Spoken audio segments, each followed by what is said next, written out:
Denis Arkič-Vest, gospoda, zanima me, kako ocenjujete ugled Državnega zbora po tem mandatu. Zanima me vaše mnenje o delu opozicije, kako ste vi opravili v tem mandatu.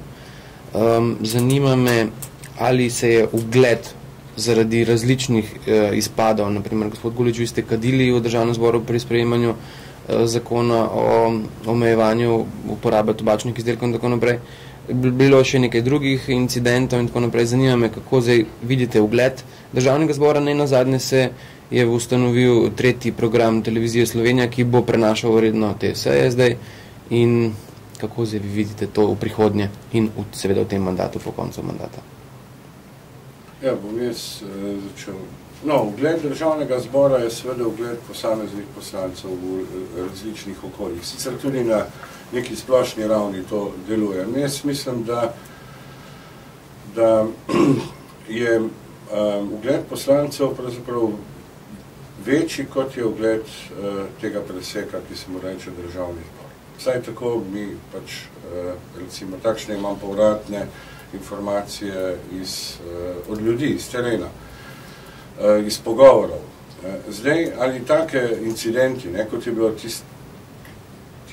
zaigrano kajenje v Državnem zboru vplivajo, jaz mislim, da vplivajo, ampak prej pozitivno. Namreč konec koncev z gospodom Barovičem nisva kadila, samo prižgala, sva razložila zadevo in je bila seveda tudi razumljena kot protest in demonstracija, ne pa kot pobalinstvo. Čeprav je bila velika nevarnost, da se seveda to zinterpretira tako, ampak se ni. Moram reči, da nihče, takrat je, mislim, da vodil sejo gospod Cukjati, ni tega na ta način interpretiral. Kar me je mogoče tudi malo začudilo. Ali pa ne, no. V glavnem, zdaj kako naprej, jaz mislim, da se je treba, da se morajo poslanci, kdorkoli pa že bo in poslanke, zavedati, da niso podaljšana roka vlade, katerekoli vlade.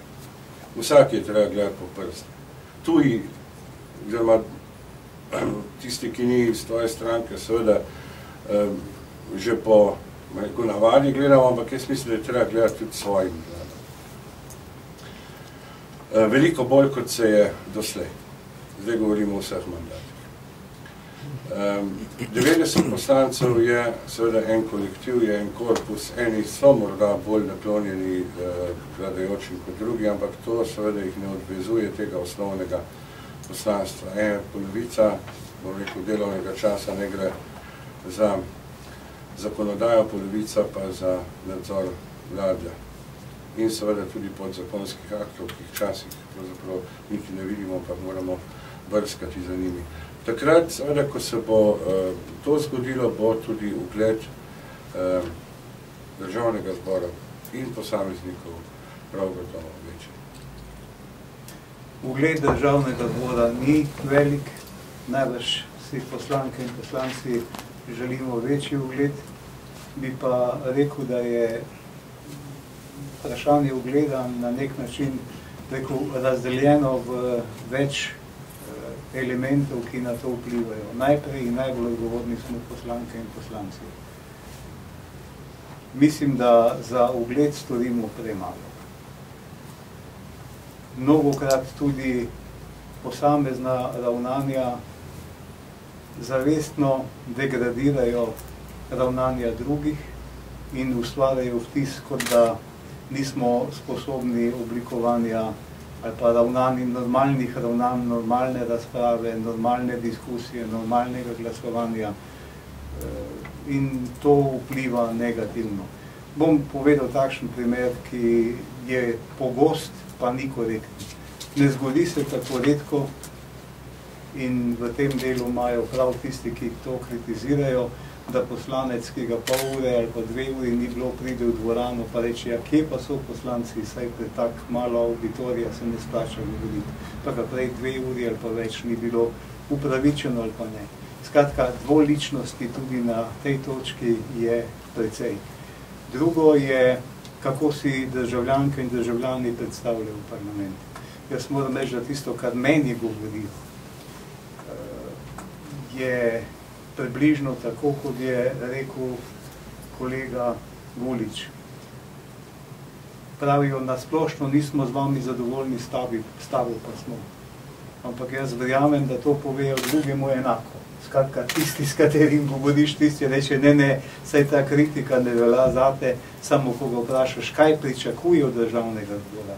On bi rad resno razpravo, da smo prijazni drug z drugim, da govorimo o problemih, da se ne zmerjamo, da stvari normalno tečejo, da ni proceduralnih napetosti, preko trikov in podobnega.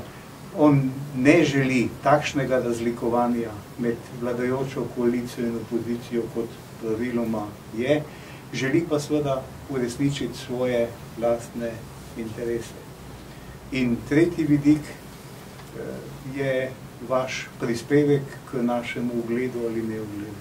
To si pa sami ustvarite sliko, kaj pomagate, kaj ne pomagate, kaj jaz nikoli in tudi tokrat ne želim reči, da ste vi ali zaslužni ali krivi. Mislim pa, da je na nas